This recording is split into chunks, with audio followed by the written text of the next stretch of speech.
Okay. I'll just wait until the recording catch up. Hopefully it's gonna be in a couple of seconds. And I think we're live. Alright, hello and welcome ladies and gentlemen to our week 4, so to speak, report for Freelancer Freeport 7 cinematic or cutscene, or you call it whatever you like. Last time I did a quick preview of the base model that I've come up with the freighter, the cosmic train, whatever specific model was involved, I have no idea. But I think for the base that should suffice for now until we work out all the camera motion and all the shots and composition. And after that we can figure out whether we need more details on the exterior of the particular ship. So now I switch to another task, as you've guessed by the thumbnail. It's the fighter. I think it's in the Freelancer universe it's called the enforcer or defender. Let's take a look at the reference that we got ourselves last time. So this is the ship in question.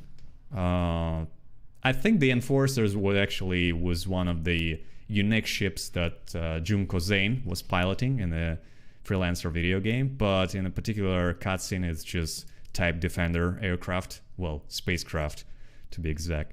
So my task was to come up with something that resembles it, but not necessarily 100%, because you can see it's a lot of old low poly geo.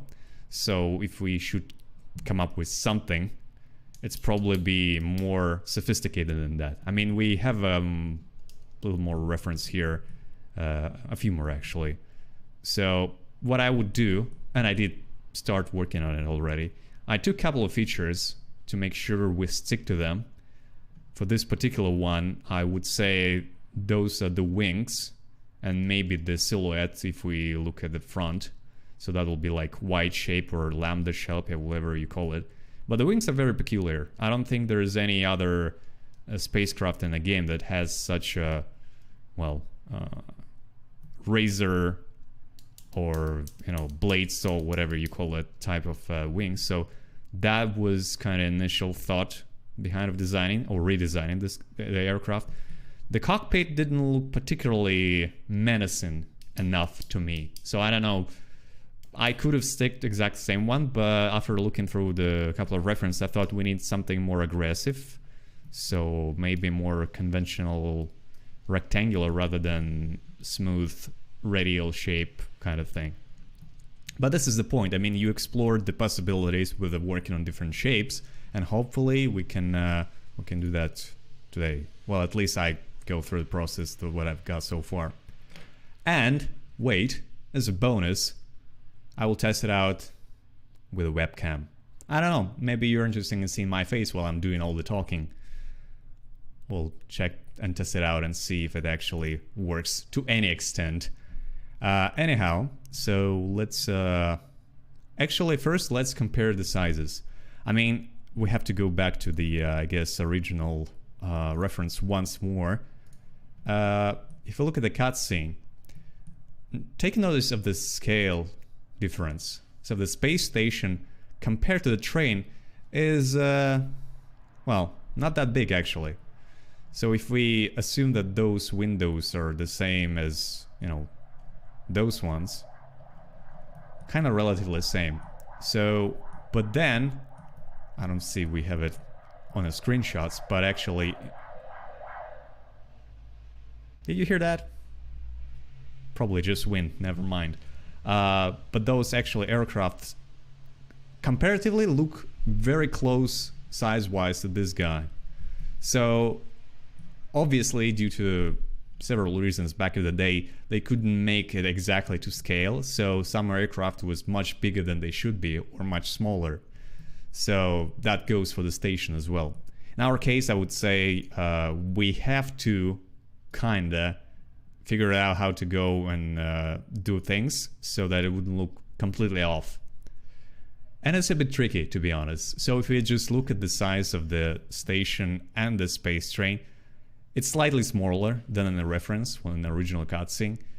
But then if we go further and actually try to compare it to the size of the fighter jet, well, fighter spacecraft, that would be even harder, because this guy is super small compared to the actual train. So let me grab it real quick. So yeah, I put the human to scale in here. Let me... Okay. Oh, come on. Yeah, so this is the guy sitting in the cockpit very comfortably, I might say. I mean, such a nice ship. And then we have kind of comparative size-wise. I would say it works, but then if we like zoom out and see the overall size of this guy, I think it kind of works though. If we compare to like aircraft carriers in real life, they're probably quite lengthy. So in terms of meters, I just double checked just in case for modern day standards that some jet aircrafts can vary between like, I don't know, 15 meters to 20 maybe. So in that kind of range. But this aircraft is, I keep saying aircraft, but it's actually a spacecraft. It's actually shorter, I would say. At least if we judge by the reference, which I once again have to show you separately. So like this thing looks, compare the cockpit size to the overall body, I would say it's like 3 cockpits, 3.5 or something like that. So I try to, for now, keep the dimensions of that. And we're gonna go back here. And so I would say it's somewhere relatively the same proportion. So we have like a cockpit, and we have another one here, another one here, another one here. Considering that it's, well, it's questionable in terms of aerodynamics for sure, because this is a whole other thing.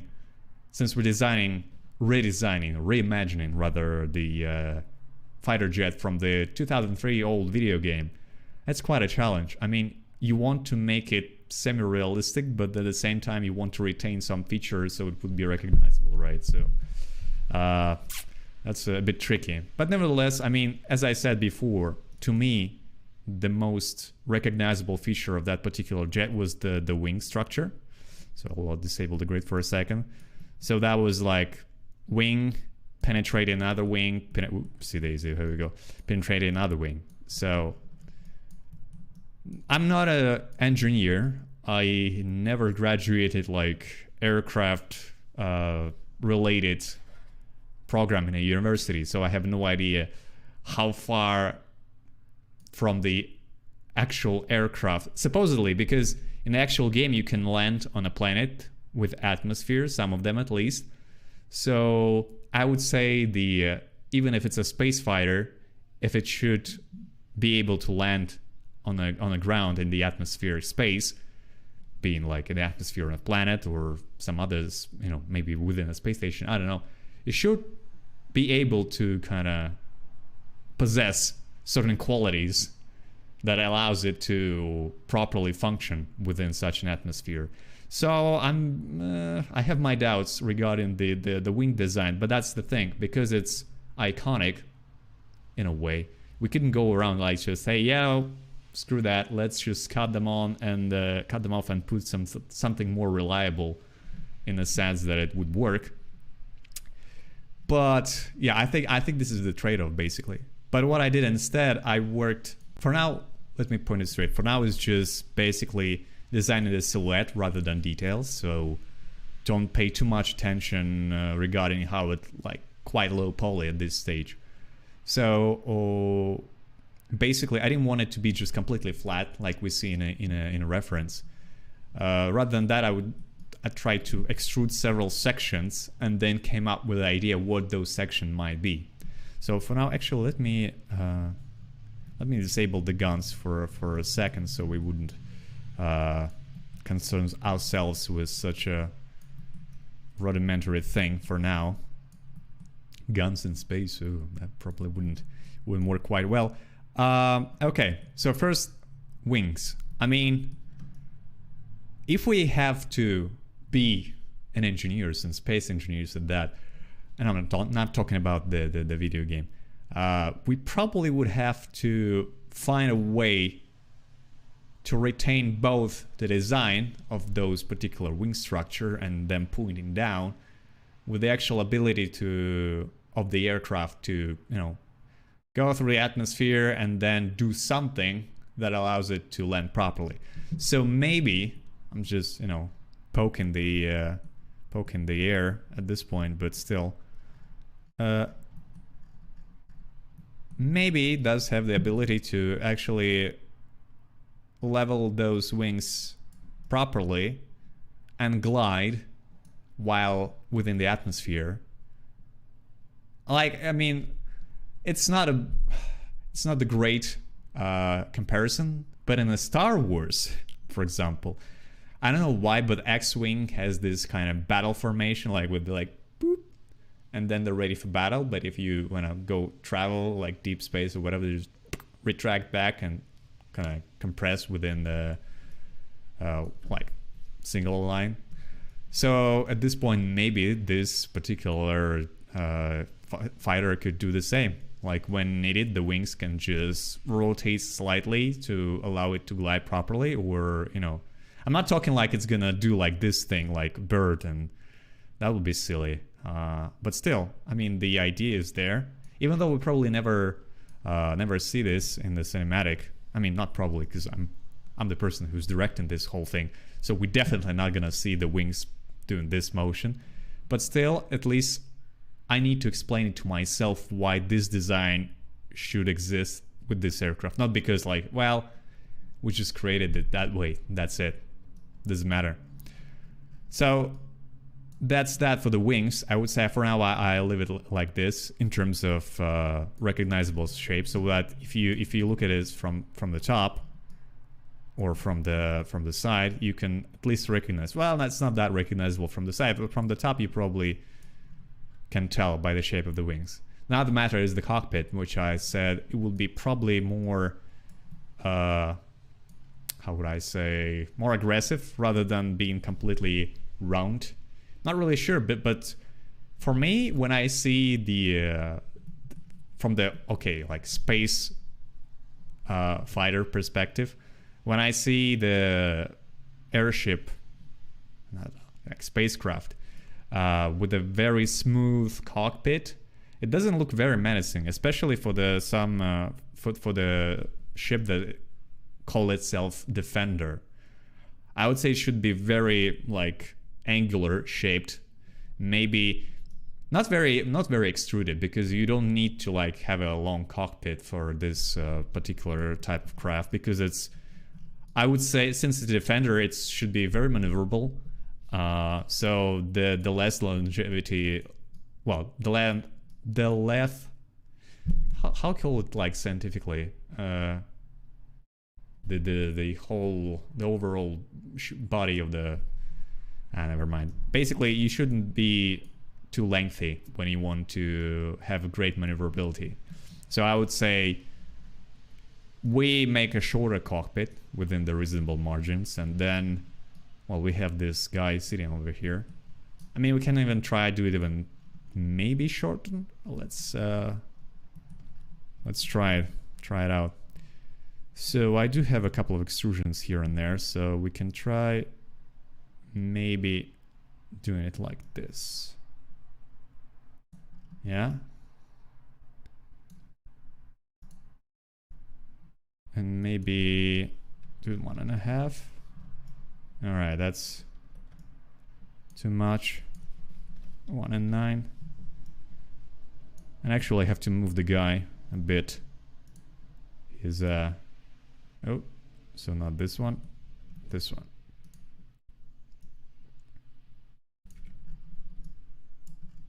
Yeah, I mean, I didn't do any dashboards for now, since it's just early stage of this whole thing. But I think it should work fine. Like something like this. Considering that the cockpit glass goes flip backwards when he wants to enter the spacecraft, I think it should be okay. But aggressive looking cockpit is, I think, more works better than the one that we have in the original one. Plus, it's gonna be much easier to do the view from the pilot's like kind of POV kind of thing. Because it would be nice to have a one shot similar to what we saw in Heart of the Swarm, the StarCraft 2 Heart of the Swarm cinematic, when you see the in the beginning the Vikings, which for those of you who had never played StarCraft or have no idea what I'm talking about, there's a certain types of transformer aircraft, so to speak, which is basically jet fighters, but then can transform to like some mech that can slowly walk and do with the Gatling guns on each side. But anyway, they do have a shot in the beginning from the inside of the cockpit, so it'd be nice to have something like that. I think we can design relatively minimalistic and not very complex dashboard, and then have like couple of seconds or 3 seconds camera looking through the glass, for example, when it approaches the station, something like that. Should be rather fascinating. Moving on. So the sections that I for now selected here as a extruded, so to speak, in terms of specialization, let's call it that way. So once again, I'm not an engineer, but probably when the spacecraft go into the atmosphere, it can switch from his space engine to something more familiar to us, I would say. Have no idea whether it's gonna work in the future that way, but then again, we're just speculating and using our imagination, right? So this thing here, for now, it's just slight dent, very carefully put in there, but I would say we'll put some grill in there and use it as a air intake for the additional turbines that, for example, pop off in the rear side of the spacecraft. So we will see like those guys going when it goes in the atmosphere, and it stop using its space engine and start using the conventional means of propulsion for this particular thing.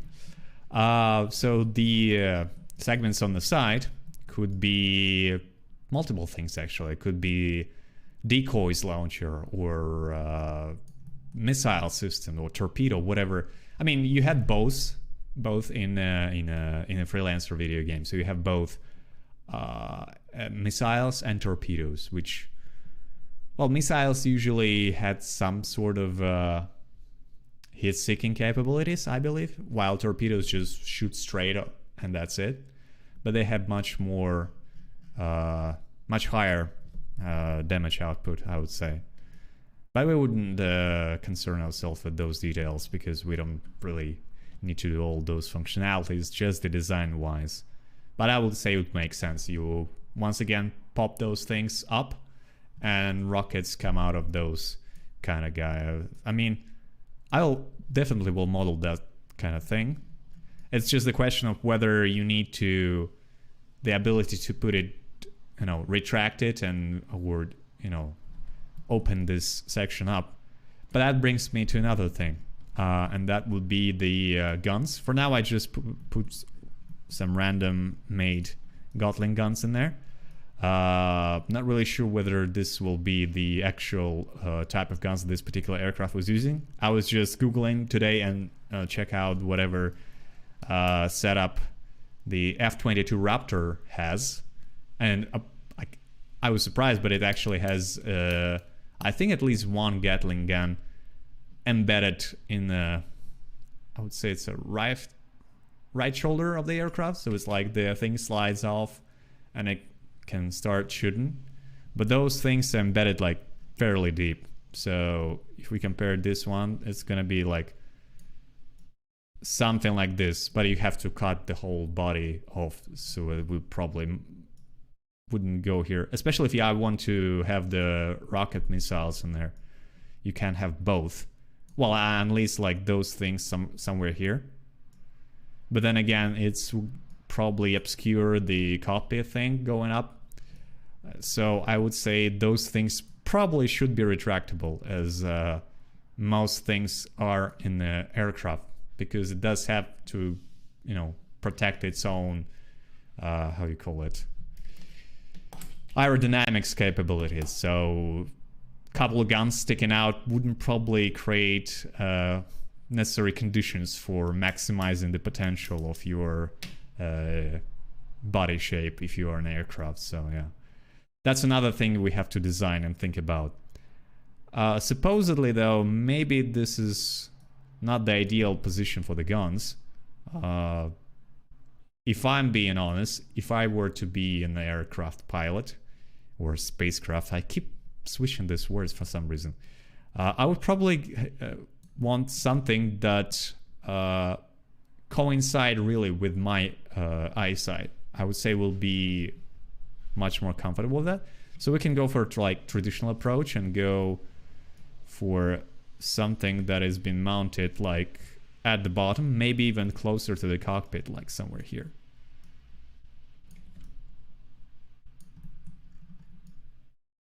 So we will have to figure out all this proper course of delivering the ammunition to this gun, whether it's, because we can't put it right at the cockpit because the guy's sitting there. And I guess you should have like some ejection system in place for any fighter jet, even at space somehow. So I don't know, but it does have its pluses, I think. If you're flying like this, so you shoot directly what's in front of you, basically. While with those mounted things,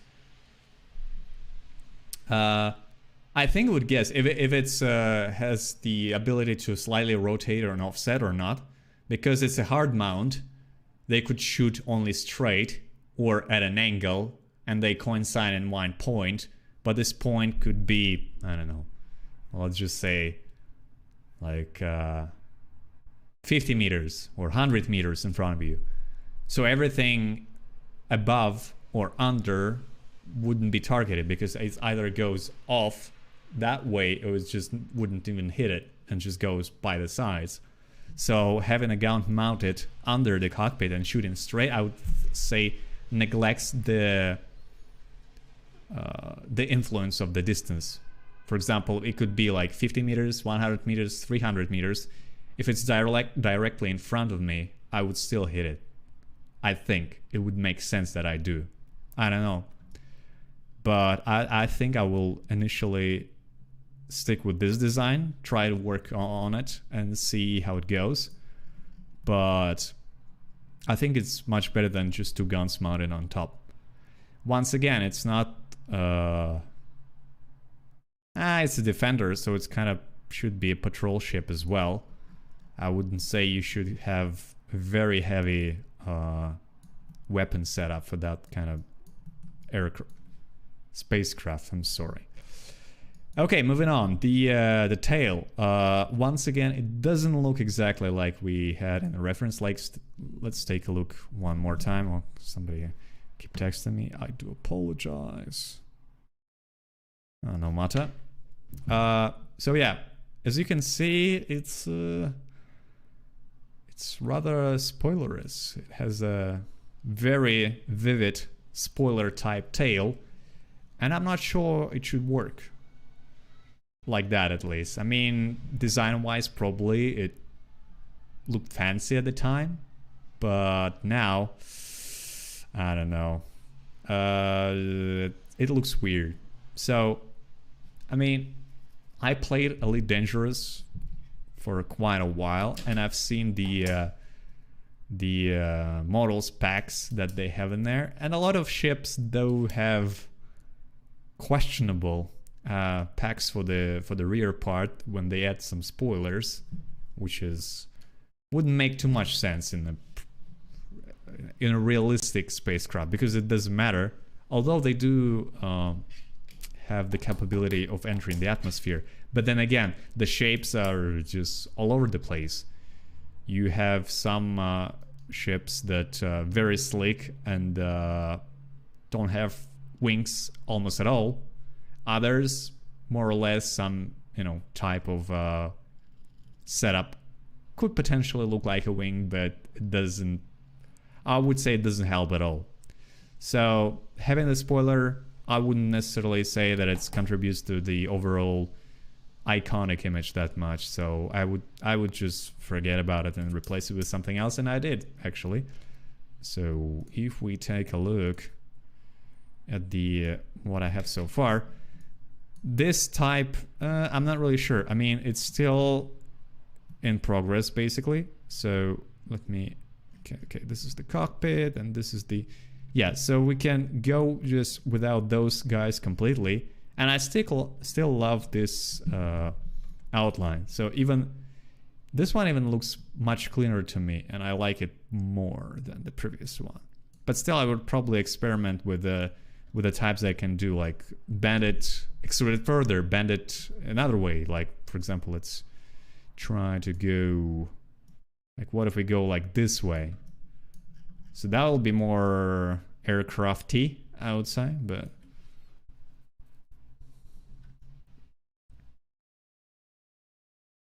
yeah, I mean, I don't know. You can bend it like this. I mean, the sky is the limit, so actually literally, because we have to fly in the sky, basically. But, I don't know.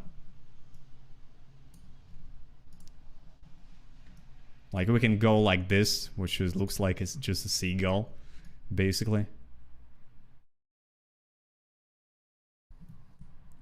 Or, once again, completely remove it and see how it goes. So, I don't know.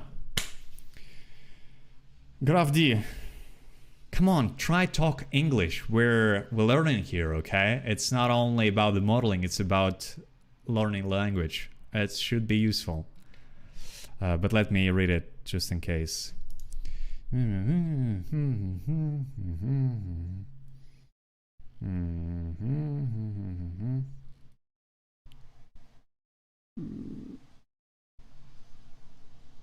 Okay. Yeah. Yeah. So basically that comes down to the design. What looks more fancy to you? I don't know. I'm not really a fan of all additional things that sticks out of the body. So the more slick design is, the better, I would say. So you don't have unnecessary stuff. And then again, like maybe this thing can just extrude it. Well, let's just say not extrude it. But let me go back and try to lower it just a bit. Like put it back here. Yeah, I don't know. It looks weird. I think because it doesn't go together with the wing setup. So the wings are very specific and very peculiar, and the tail just looks stupid. So, but yeah, maybe within the atmosphere it could just I forgot the word. Jesus Christ. Deploy, I would think. Maybe? Could we use it here? Probably yes. So deploy the specific add-on for the tail, so it will help with the flight within the atmosphere. Sorry, I'm so tired of English at work, so I definitely don't want to speak it on weekends. I would speak English all the time, to be honest. I would really be much more happy if everybody just speak English. Well, I mean, Brits probably would be better off even, but yeah, I just think it's very efficient as a language. Anyway, so yeah, this is the setup for the tail, basically. Not that much going on besides that. I mean, the engine probably be classic kind of thing. I'll put some additional details in here, obviously, like everywhere else, and we'll have some nice turbine. Well, turbine in space, it wouldn't work probably, but you know, they do. I just don't know why they usually put it there, but you can tell. Actually, let's take a look at the references of the guy who's much better modeler than I am. But let's let me enable the windows. Yeah, so this guy does very nice Star Wars models. But let me scroll to the part when they have the engines. Can I zoom in somehow? Yeah, like those things that you usually find on a turbines, but I think it would be just a design decision, so design-based one. I'm not really sure that the form follows function here. It's rather form follows the design rather than function. So, but yeah, I mean, apart from that, the amount of details is very, very nice. I do enjoy. It's like a visual porn at some point. But you get the idea, like those kind of things you can just put around the vehicle. Around the engine, sorry. So probably that's what we'll go with eventually. And then the open question is the bottom of the hull. It's it's not very interesting, to be honest. So we don't have much here.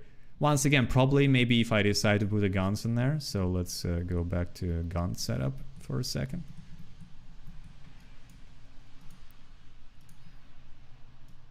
So if we decide to... Okay.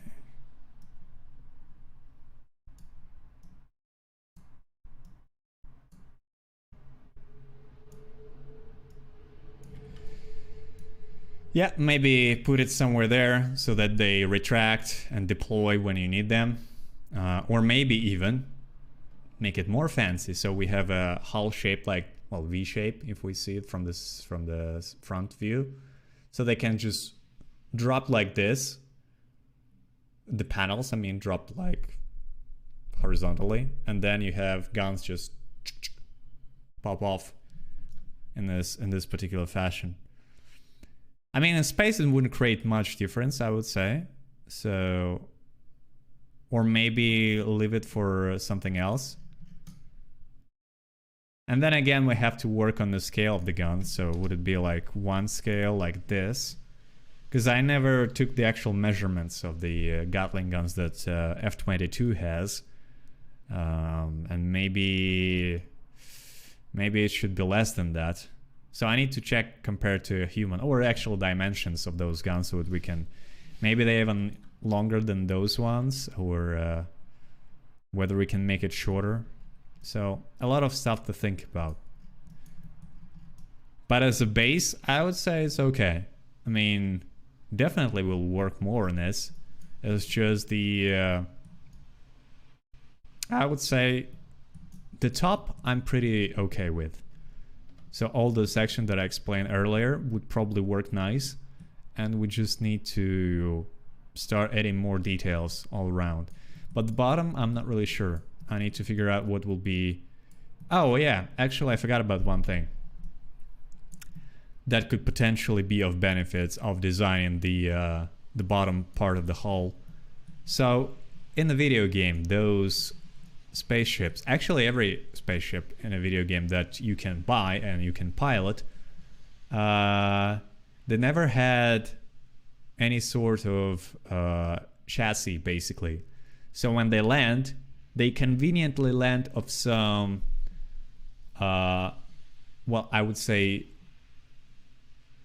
well, it's not an implementation, it's a cheat, basically.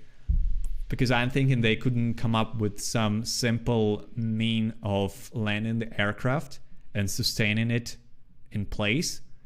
So all their spaceships somehow land on some sort of hover platform. So they have the indication that something is hovering, so like just rings going up.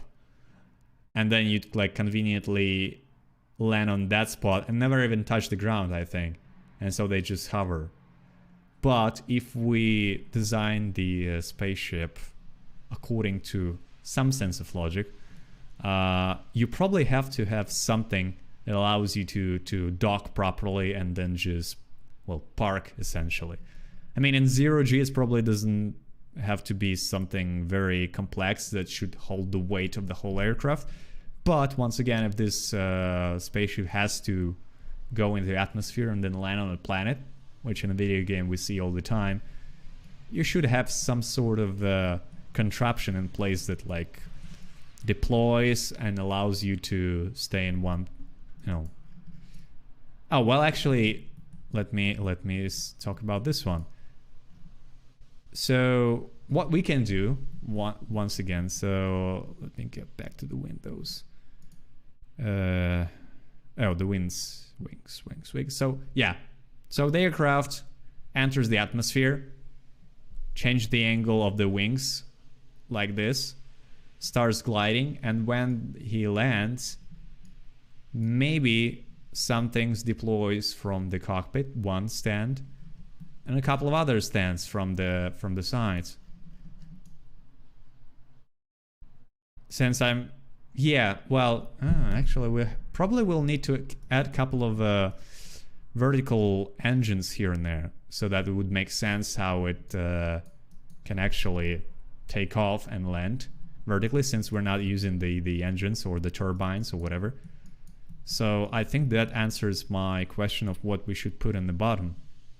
So the stuff that supports the spacecraft when it's actually in the parking position, basically, when it's landing, and something that allows it to land vertically and take off vertically. So now that's what I remember for Freelancer. Yeah, that's actually the first thing you probably see if you play Freelancer. Well, apart from the cinematic intro that you... Actually, it was quite a long cinematic intro, if I remember. It was like a couple of minutes or something.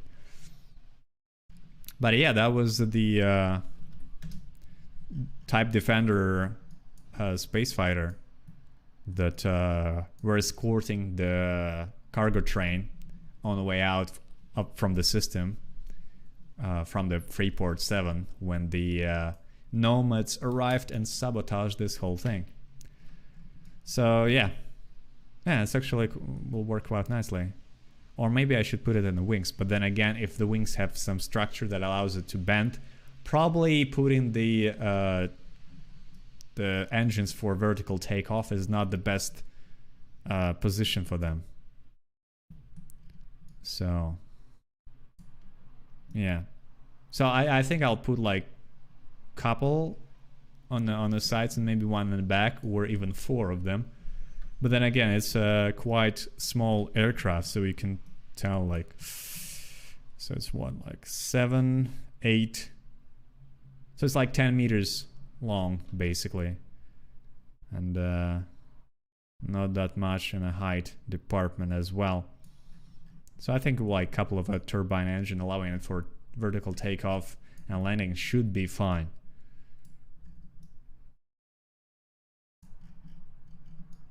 Yep.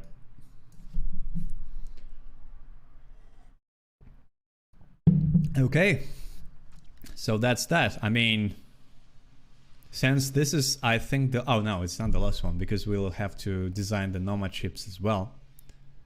But at least it should be far more detailed, since I plan to put the camera in the cockpit and overlook the dashboard. That it's not there for now, but still. So we go out of this here and let's see. Well, I mean, it makes sense. So the space train is huge, carrying all this cargo from the space station. The same cargo that you can see is fueling into the domes, presumably providing them with air, water, and at the same time maybe collecting some sorts of sewage. I don't know, could be. So I would say it would make sense for it to transport like this. So you get either the separate sections or even this whole thing, you just change it.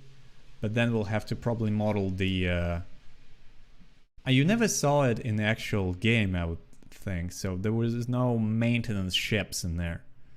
There's only the one that can fight and the one that trade, as far as I remember. There were also some security platforms that look like some electricity line just hanging in a space, shooting at you with the mounted guns, but that's it.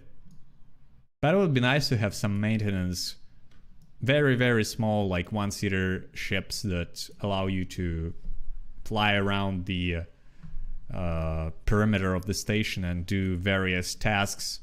I don't know, replacing the paneling on the outside, doing some, you know, some mechanical work outside, basically. So, and then we can put it on in scale here. So if the the enforcer is 10 meters, so maybe the small space maintenance vehicle would be half as that, like 5 meter in dimension. So because it only has to have some mechanical arms, wielding tool probably, and a couple of engines to operate. Maybe even not the engines, but the small propulsion things that uses compressed gas to actually propulse you, because you don't have to fly that far. So yeah, that I think it looks okay, even in a low poly state still. So I would say the overall silhouette works out rather nicely. Let me quickly take a look at the reference again. I mean, maybe it can go a bit lower in terms of angle. So let's try. Oop. Maybe like this. So from the side you can see that it's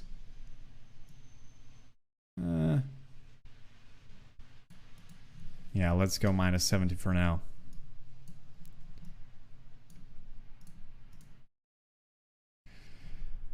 Step to light. No, it's not the International Space Station. It's actually the Freeport 7 space station from the Freelancer video game that took place in distant future, but actually uses not very many laws of physics to support their designs of the of the space station. So we have to stick to that for now.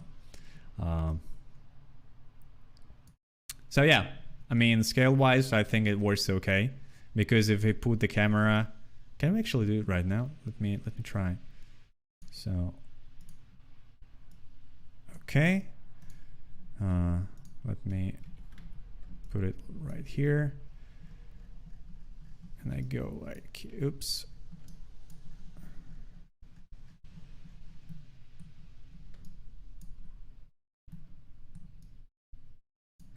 And we try to create a camera like this, and I'll connect it to the enforcer here. Boop. Yeah, we don't need to.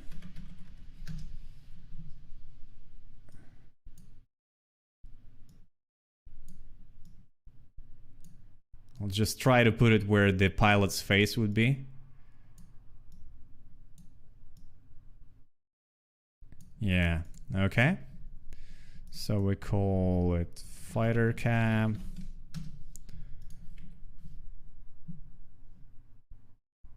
And let's just see. Now if we move the fighters somewhere far away. Rotate it maybe.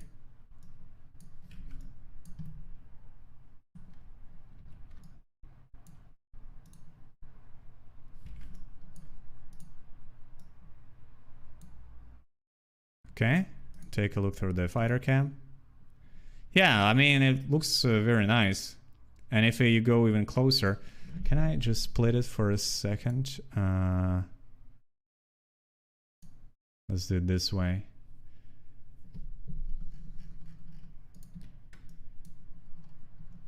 And now we will try to bring the fighter a bit closer.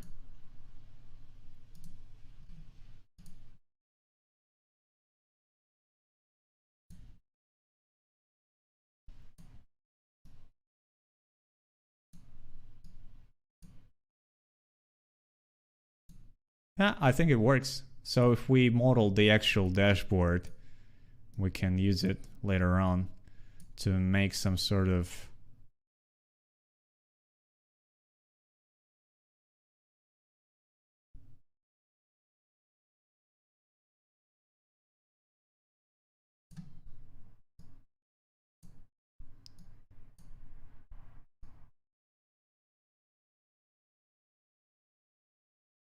yeah, well, we make a little wobble for the camera, so it's like the pilot's just a bit tired of this shitty job that he has working in some like outer rim perimeter station. Doesn't pay well. But yeah, we'll just draw some guidelines for the camera to travel, well, rather than for the aircraft. And then we can just use the fighter cam for oh, I actually misspelled fighter. And nobody told me that. Are you a designer by profession? No, I'm not. I'm actually a DMP / environment artist, rather than actually hard surface modeler. Surface. Such a strong, difficult word to say. Jesus. Okay. Yeah. So that's that. I mean, look at how small it is compared to the actual space station. That really puts the scale into perspective. I mean, within the game, you are... Well, everything is fairly similar in the size. So even the planet, actually. Planets were totally not to scale in the Freelancer video game, but hard surfer? Yeah. Surface. Pronounce it correctly. Maybe I should just switch to try to do the British accent. Trying to do the British accent. The surface of this peculiar aircraft. Yeah.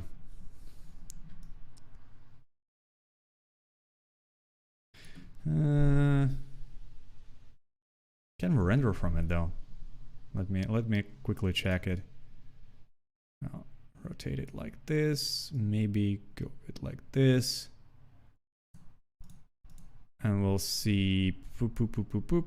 Go to the output. Change the camera.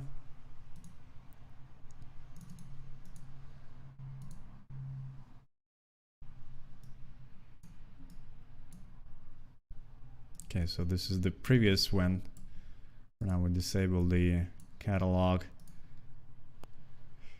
And we'll see how it looks from the perspective of the pilot of the fighter jet. Well, it wouldn't look that much different, to be honest, with just those cockpit frames in the front. That'll be the only thing that it differs, but... yeah. Let me launch it again. It stopped for some reason.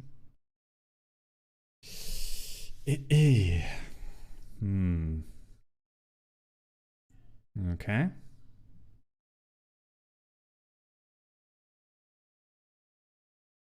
Yeah, I mean, from afar, the station looks okay. It's the close-ups that would be a problem without adding additional details.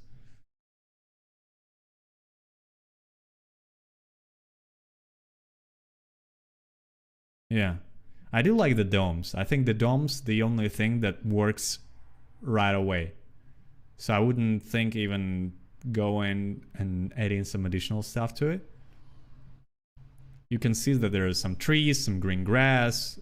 The sides are quite detailed, so there's something going on there. I mean, granted, if we flew towards them and very up close, you probably see that it's not very detailed, but at this distance. Yeah, so we just have to add some dashboards. Maybe the frames are too thick. You can see it's like obscuring quite a lot. So let me actually disable the bucket rendering for now. I'll go back to the enforcer and okay, it's fighter cam. We don't need fighter cam for now, just whatever.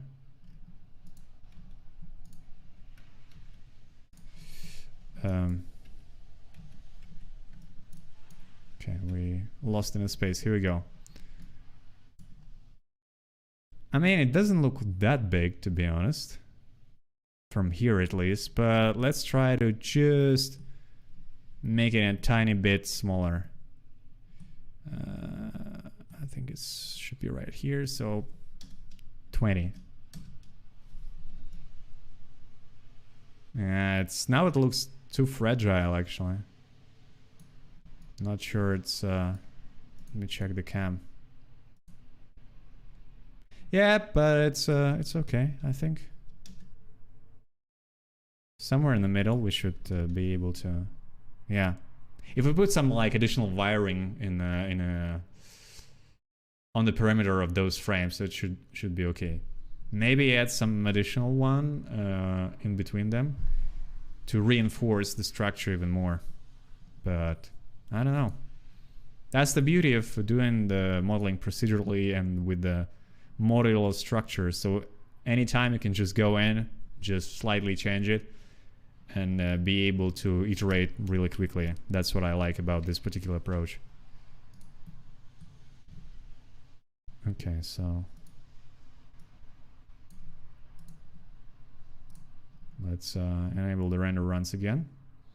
Keep in mind there's no proper material setup for the, well, for anything to be honest, but so then we take the fighter, maybe put it a bit closer, maybe rotate it slightly, maybe even rotate it a bit more. I just want to see what happens when the light starts to bounce off. Nothing impressive for now because we don't see anything.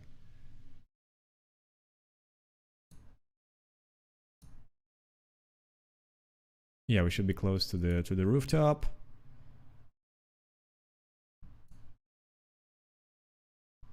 Yeah.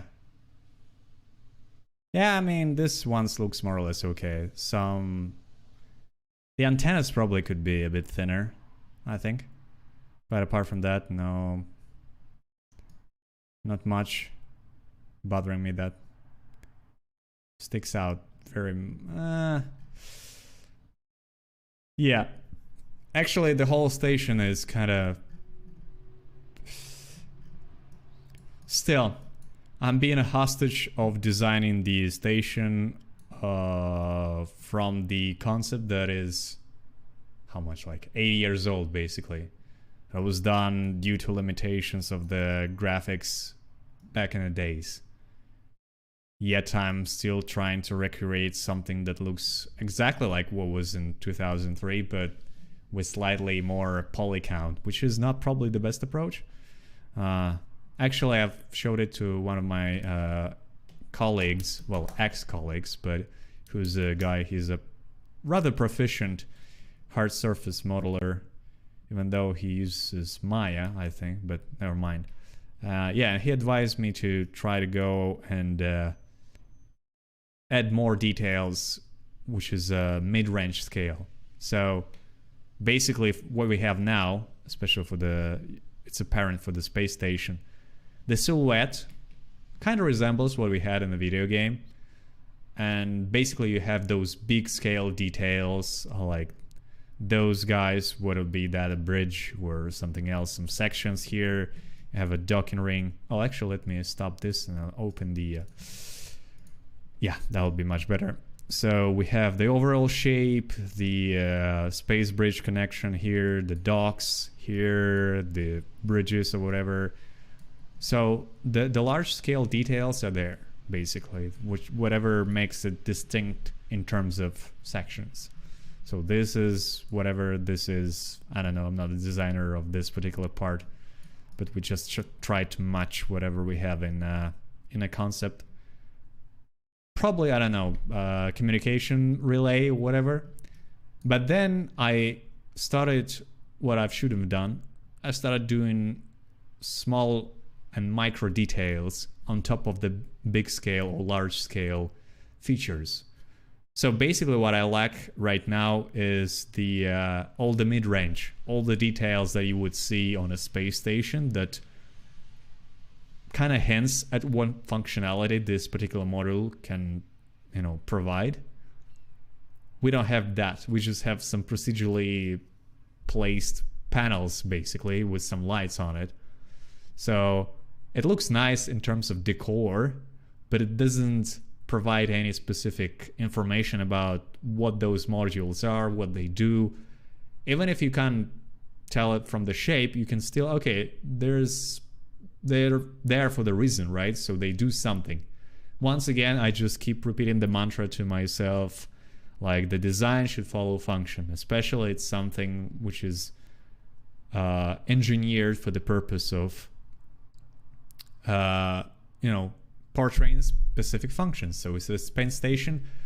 There are things that should be able that people can be doing in a space station. So for example, I don't know, doing research, maintaining their life support, whatever it is, it probably should have some exterior evidence of what's going on behind all this plating. I mean, you can argue like you don't need all this stuff on the exterior because all the necessary things already been put inside the station, and this is just the protective shell from radiation, from any physical damage that might occur, from anything, right? I could argue that it's a good point, but since we're not just designing something that is has no questionable functions to it, we have to make sure it looks good as well. Since it's a cinematic, it's not just me presenting a project of the space station that, yeah, if you're building a space station, you can use my design, which is not even mine. I just, you know, copy it from the old video game. But still, you probably have to have something that can catch your eye. So something that would motivate you to look further, to see where this shape is going. What is that? What is that? Once again, very good example. This guy who models Star Wars ships. Let's take a look at this guy. I forgot his name, but still, it's a really nice example. Ansel Xiao. Xiao? I have no idea who that is, but still. Let's take a look at the latest work of the Star Destroyer bridge. So you can see like this thing. This is probably the actual bridge that you always see in the movies when they like some moth stands in front of the windows, or it's Darth Vader with his helmet on, like, and just look into the distance menacingly. So this is the place probably. But then it has whole other stuff. I mean, even though it's let me check. Yeah, it's like 100% symmetric, which is, I mean, it depends. Sometimes when you have a lot of details, it could lost in a variety, but yeah, after close inspection, you can clearly tell that, okay, it's fully symmetrical. Oh no, is it? Let me zoom out a bit. Okay, no, I take my word back. There's some things that are not there. So, for example, like this exhaust or whatever vent kind of thing, you don't see it on the left. So yeah, so some elements are symmetrical, and then you introduce some additional ones that break the symmetry in some places, and it looks nice. I mean, the windows looks a bit weird.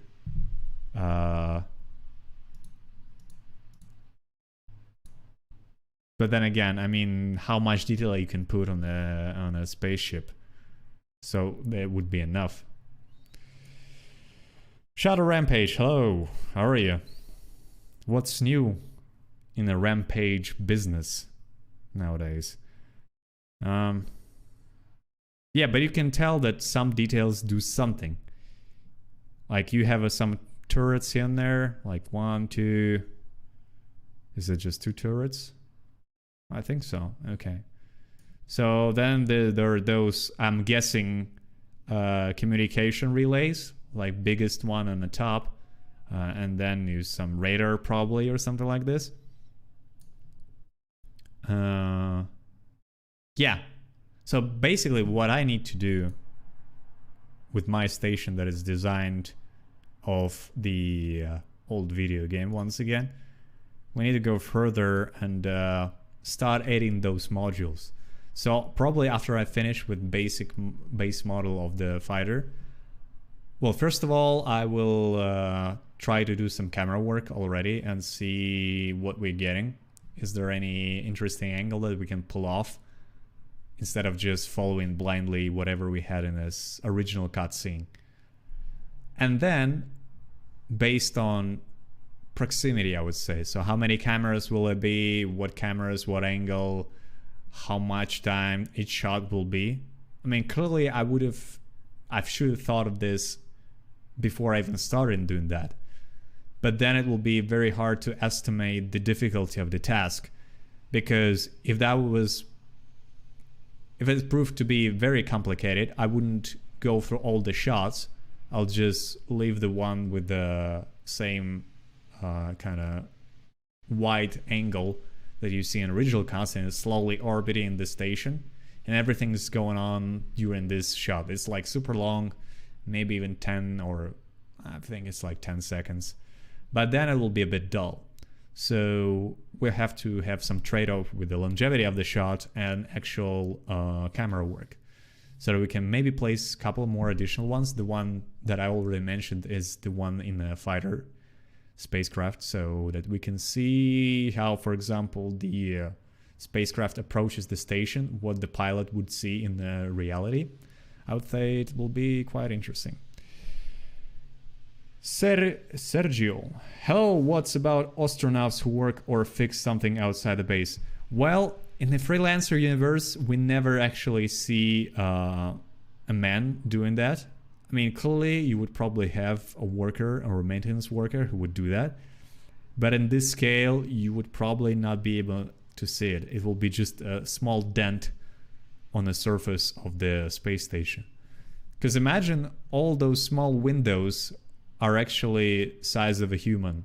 So, I mean, it will be really hard to notice something like that.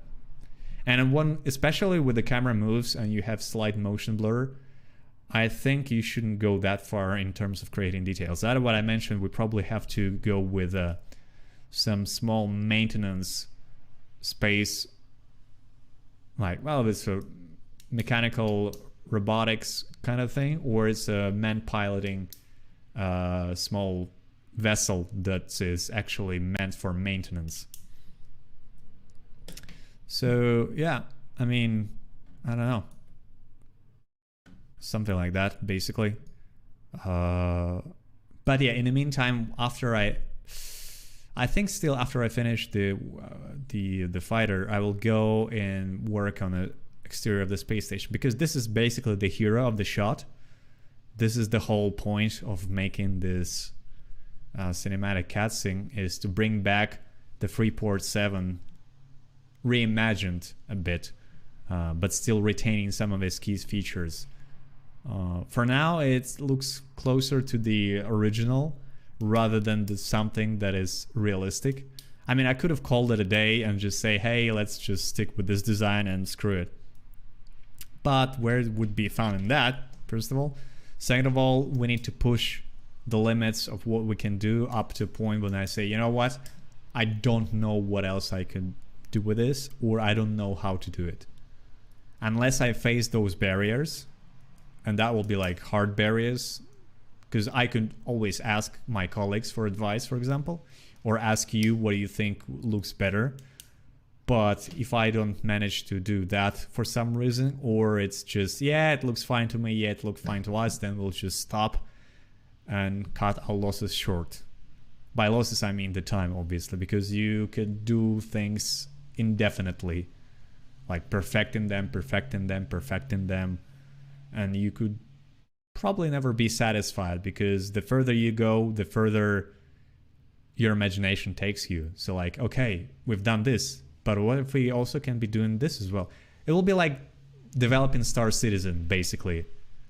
Like, why don't you just finish what you have, release the game, and then start making add-ons, or I don't know how you call this, the expansions, and then order new functionality. Wouldn't that be better? I don't know. Anyway, I mean, I never paid for something like that. I will probably never pay for Star Citizen, because why would I? It's a waste of time. But it's just, I don't like when people, when they promise something and they don't deliver. That's I don't really like those types of people. I mean, it's like, can I make an example of this? It's really complicated to do that. Okay. So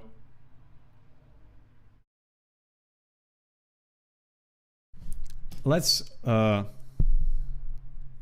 say I'm hiring you to design and produce a pen, right? Fairly simple task, but I don't know, I could have just went outside and bought another one, but I want you to design the pen. So I would say, okay, so here's the money. I mean, no, I'm asking you, I'm very trustful. So I say, how much money do you need to design a pen? And you would say, well, you know, design is a hard thing. You cannot, you know, who knows? It goes, we have to hire those guys. They have to do a market research. Then we have to design an engineer. He will design a pen. How much money? I don't know. $20,000 to design a pen, for example. Say, well, the price sounds pretty steep. Yeah, but you know, what are you gonna do? So I say, okay, so what functionality will that pen have? Well, the pen, you can turn it on and turn it off. It like retracts and deploys, and then you can write with it. And when it's done, you can unscrew the pen, take out the ink and replace the ink and screw it back together, and then you have a full pen again. So this is basically like three main functions, three main things that you can do with a pen, right?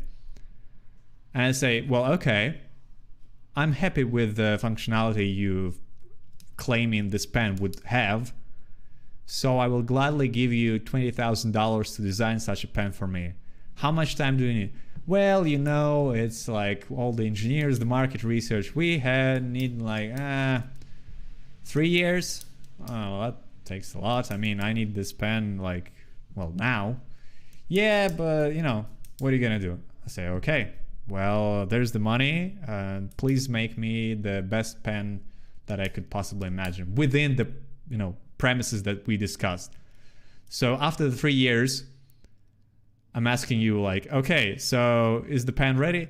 Okay, yeah, well, I mean, yeah, it's kind of ready. I mean, you can write with it, so yeah. So the pen is ready, basically.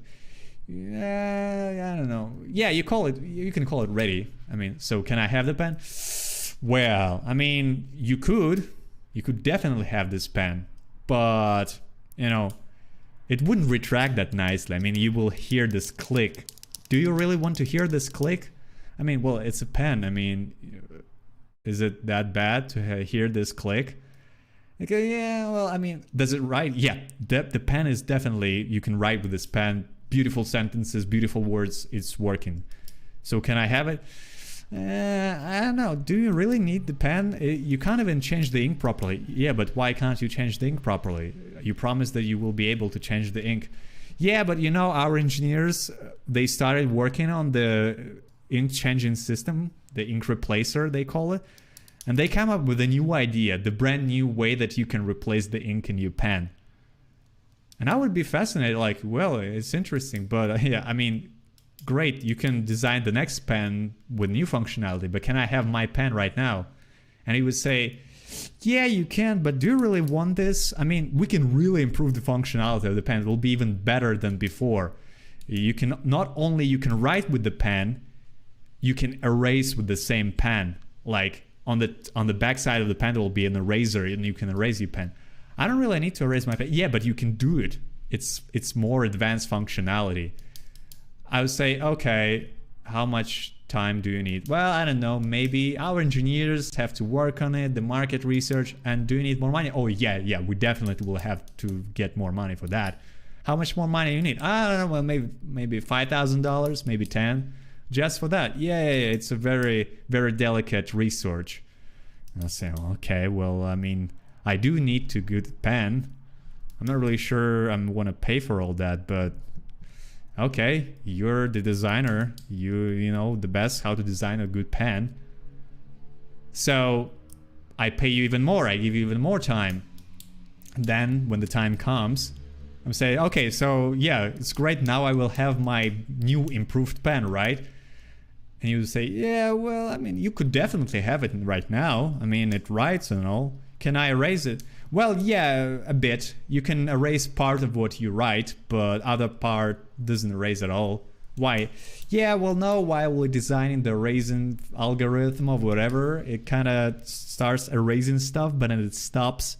We have no idea how to fix it yet, but we'll definitely work on it. But can I write? Can I get my pen already? Yeah, but do you want the pen that is unfinished? I mean, we have improved functionality and all, and we actually design a more slick shape for the pen, so when you write, your fingers just relax all the time and you never have to worry about like ache in your hands or whatever. Yeah, but I just need a pen. I mean, I like the previous design already. I was happy to pay for it. Yeah, but do you want a pen or do you want 4 pens in one? We can put different inks in there and it could be replacing everything. It could fly. The pen will be able to fly. So I think you get the point. This whole discussion was about how Star Citizen work right now. I have no idea how I get on the subject actually. It was just spontaneous. Oh my god. Jesus Christ. Okay. Yeah, it should be on Twitch as well. Let me check. I mean, one person on Twitch, which is unfortunate, but still, yeah, they're there. Let me check if it works, because it could explain why not many people in there. Oh, okay. So we might have a problem, Houston. Let me check.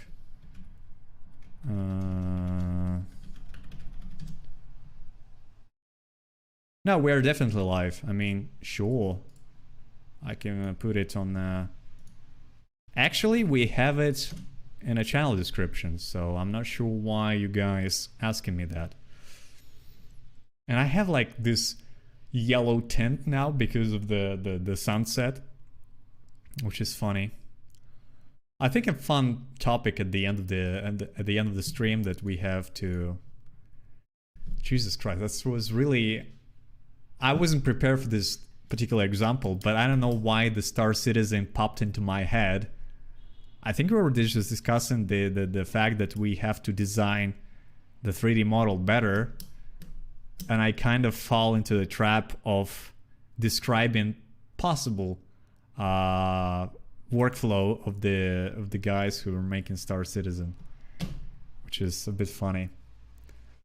But I think it kind of illustrates what's going on in there. So the more you work, the more you have, well, the longer you work, the more and more the technological progress advances, and then you have access to the more modern tools, being that software, hardware, or design-wise.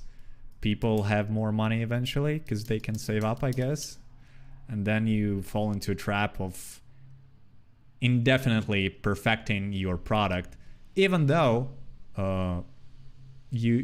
maybe deep down you know that you will never be able to create a perfect product, especially that being a video game. But I'm not really sure why. I've seen somewhere that there was a vote quote on Star Citizen website regarding whether we should release the game right now at the state it's in, or you are happy to wait a couple more years, so to speak. And like 80% voted for the latter. So only like, I don't know, some of the backers, since it's a Kickstarter project basically, wanted to game to be released now rather than wait longer. And I think I understand the guys who vote for latter, because as far as I know, I never played it. Let's be clear. I don't give a shit, to be honest, whether should I play it or not to be able to come to some conclusions, because I can just see the reviews, see the gameplay, and definitely tell that it's a bit broken. So, and then looking back at the Freelancer video game, I remember that the actual initial plan was quite large in terms of things that have to be done before the game was released. Even before Microsoft acquired Digital Anvil, I think, they had quite a plan for the game. It was supposed to be very complex economic system that would, live without player. So, for example, if you're being inserted into the world of Freelancer, you do some stuff, you trade things, you buy things, you sell them. If we remove the player, the economy actually within the game would have still continue live its own life, like transaction being made, some companies getting richer, some companies being, going under, but they would never be able to do that because the time constraint.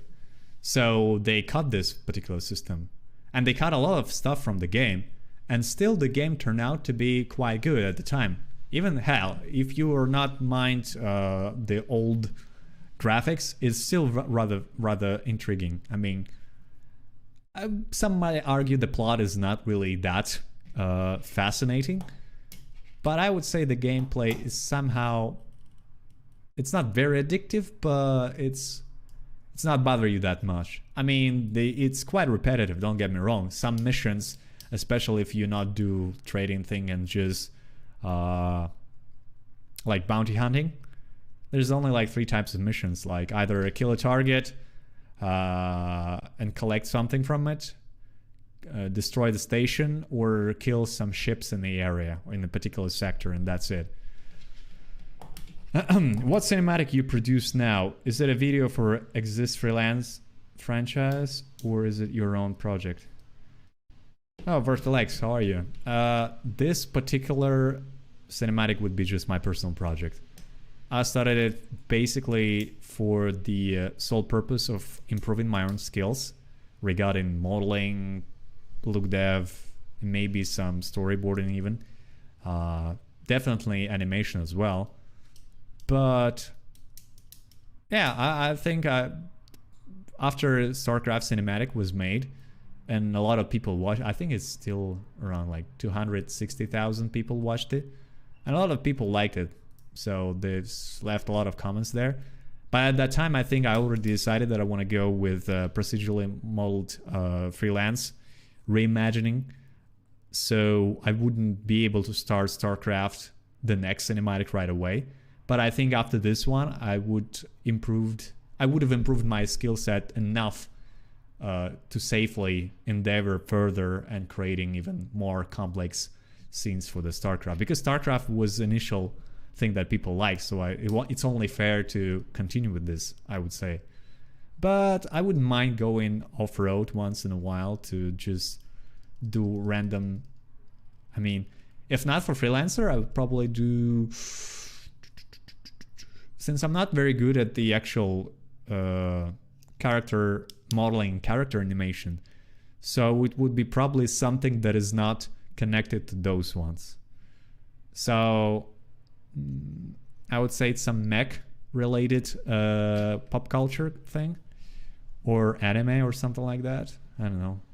Maybe the Grandizer thing would be nice to have. It will be funny. But yeah, I don't know. Depends. So they wanted to make another X3. G-Flame, I have no idea because I've never played X3 franchise. I think I mentioned this before, last time actually, even, I don't know. This particular memory of that topic is quite vague in my memory. But anyway, I think I installed some version, like some part from the X franchise. And the controls were so weird to me. I wouldn't... It looks... First of all, it was very fast, if I remember correctly. And I couldn't control the ship properly. And I wouldn't see anything. It's just... There's no dashboard, no nothing. You just crosshair in the space with some UI on the sides. And that's it. That was a bit tricky. I mean, with the Elite Dangerous, for example, the biggest plus for me is that you're inside the actual cockpit. And you can like look left, right, and you can tap on stuff and engage something, deploy something. Even though the controls were a bit tricky in the beginning, I got used to them quite fast, and yeah, after that, no problem.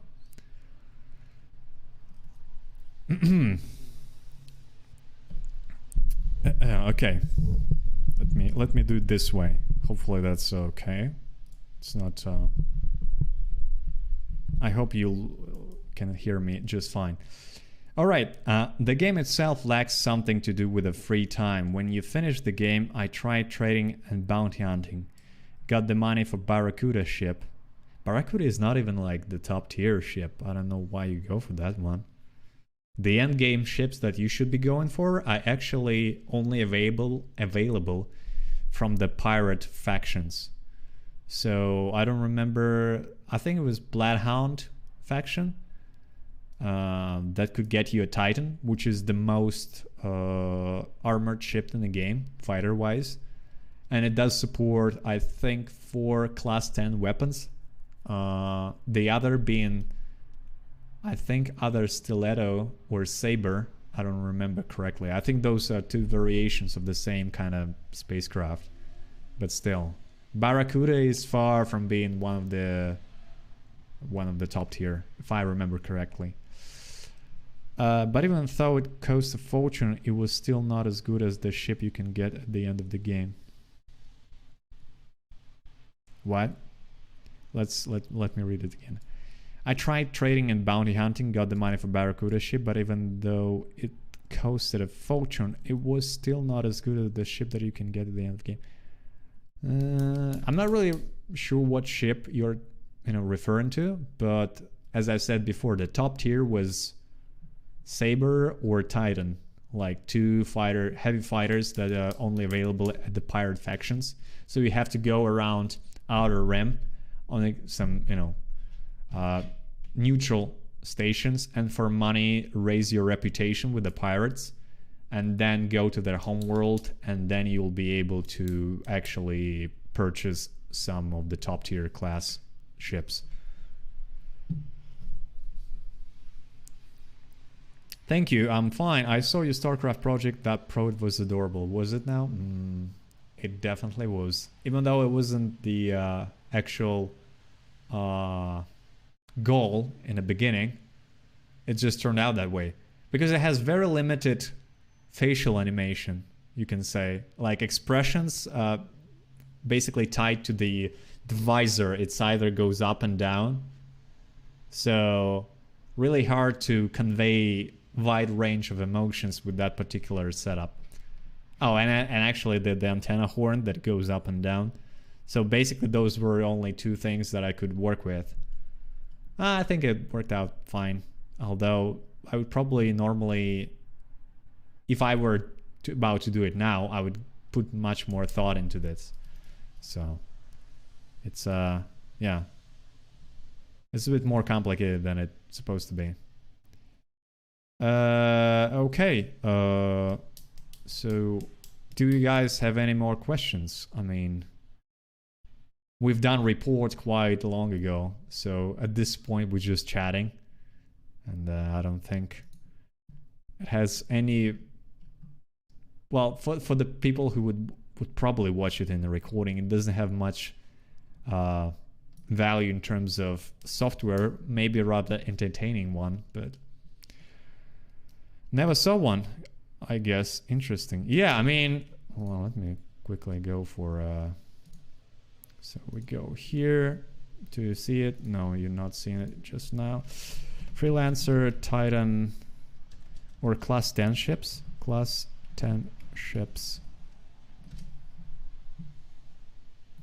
All right.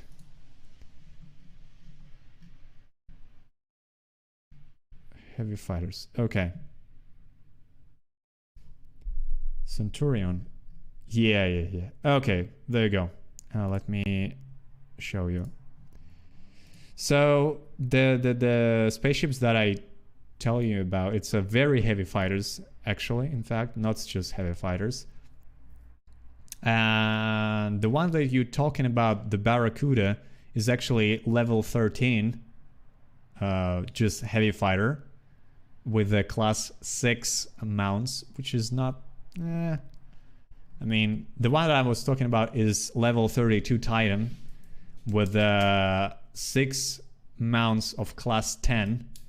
Basically, the class 10, if you're not known, you cannot purchase normally. You have to fly around the star systems and investigate some space wreckages to actually, you know, kind of shoot at them, and then use your tractor beam to get that particular gun.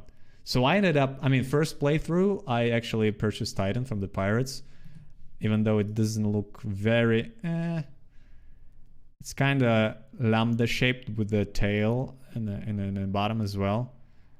But after my second playthrough, I preferred the Saber. Kind of has much more interesting shape. Even though it has, I think it's the same amount of mounts. Yeah, so it's like 6 plus 1 turret. It has like slightly less energy cap, and I think where we have the HP, actually, I don't see it.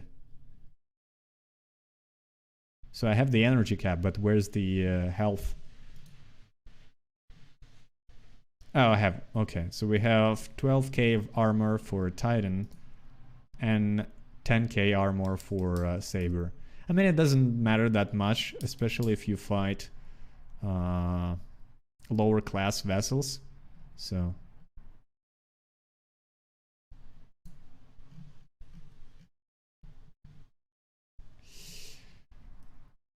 yeah, I'm not really sure why they're, well, actually, yeah, I know why, because in the game, even though they refer to the currency as credits, they still use the sign of a dollar bill to refer to it in any kind. So yeah, it's not an actual number. I mean, if you could have bought the real life spacecraft for that amount of money, I'm sure a lot of people would have it. Quite sure. Do you have any idea about estimated number of polygons this project will have? Which one? Mine? Yeah, I mean, it's not that difficult to see or to check. So at this stage, at this time, let me quit the... Let me close this panel as well. So roughly, we can surmise that every object has 500k plus or minus. So, especially the fact that the dome is actually the instance of the same object, so it wouldn't be that much heavier. So it's like 50k, well, 500k, maybe total of, I don't know, 6 million at this point. As soon as we start adding more details, sure, we can go over maybe, I don't know, 20 million probably. But if I'm not mistaken, Houdini supports 50 million. Yeah. Well, you can increase this stuff if you have memory to spare, but I don't think we'll go over that limit. Not at this particular project, at least. So yeah, I mean, my throat actually starts to get sore. any more questions, guys? Would be happy to answer them. Maybe, hopefully.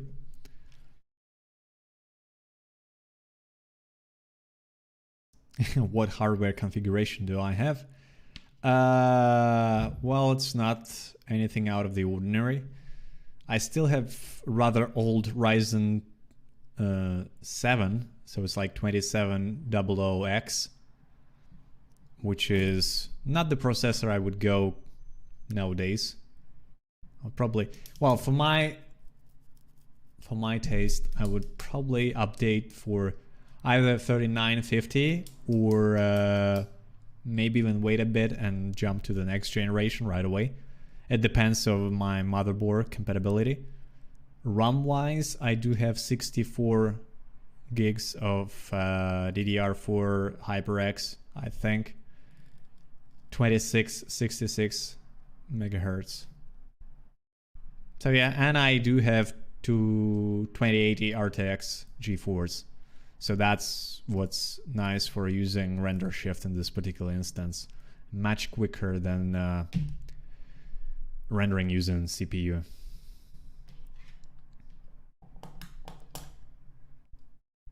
Whether Intel i7 worth it? I've jumped from Intel long ago in terms of while assembling my own PC, but my laptop still has, I think, Core i5 or maybe Core i7 even, I don't know. But that's the configuration that, oh yeah, I do have Core i7, okay.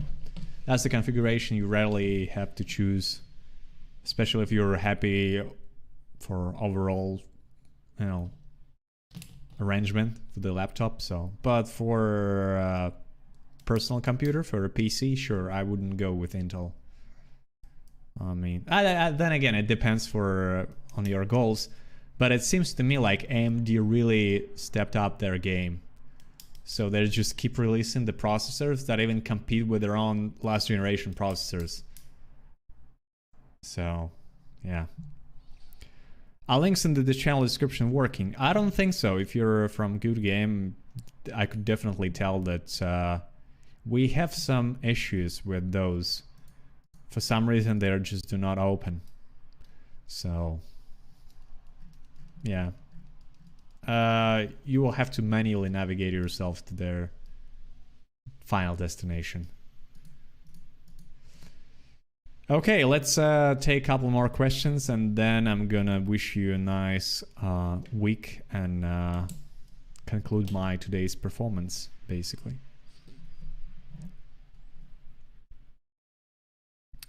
What do you think about some Threadripper video cards? Threadripper video card series, is it needed on high level of CGI production? Well, it's like that. In a proper CGI pipeline, the render times still, because majority of the render engines still uses CPU. It's, well, CPU based, so you would probably have render farms that it's either Threadrippers or Intel Xeon family. So it's rarely, maybe now people will slowly start to update, or the smaller studio do have the render farm that uses video cards, but they never use either Threadripper or GeForce. They use Quadro family. So it's either Quadro RTX, well, if we talk about the modern ones, or just some old Quadro family time video cards from NVIDIA. So I think there was the AMD's video cards were called Firebirds or something like this. I thought Threadripper is just CPU family. I never heard of Threadripper video card. But then again, I'm not a tech savvy guy, so.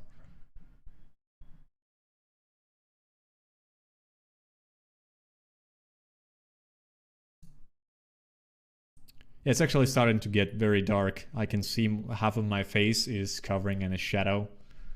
Maybe it has a nice outline, which I doubted, but... What do you have a hardware configuration at work in Canada? That's classified. But I wouldn't say that it's something out of the ordinary. Those setups are quite old. And once again, as I've said, the render farm is separate kind of entity. So we never actually touch it directly. We just send stuff over there. And it's mainly just processor based. So yeah. The configuration of your work PC doesn't matter that much. Although I would say is, by today's standards, it's probably somewhere close to whatever I have here at the moment that I've mentioned. So around 64 gigs, some relatively old NVIDIA Quadro video card, and I think it was Intel Xeon, maybe? I don't remember. Maybe it's not there anymore. Okay, so we're done for now. So I have work to do for the next report, probably addressing the stuff that I mentioned for the fighter jet. And yeah, I will hope my visa will soon get into my passport, since we've been approved, and we start our process of actually going to Canada back to Canada. So we'll see. If I'm not online next weekend, I will probably be busy, and then I'll come back in a couple more weeks or so that we'll have our usual report. Anyway, just stay tuned, and we'll see each other around. So thank you for everyone who was present today. Hopefully you got yourself entertained a bit. And stay tuned for either Russian or English streams, whatever you prefer, and wherever you have capabilities of attending. That's it for me. Serge is out. Thanks.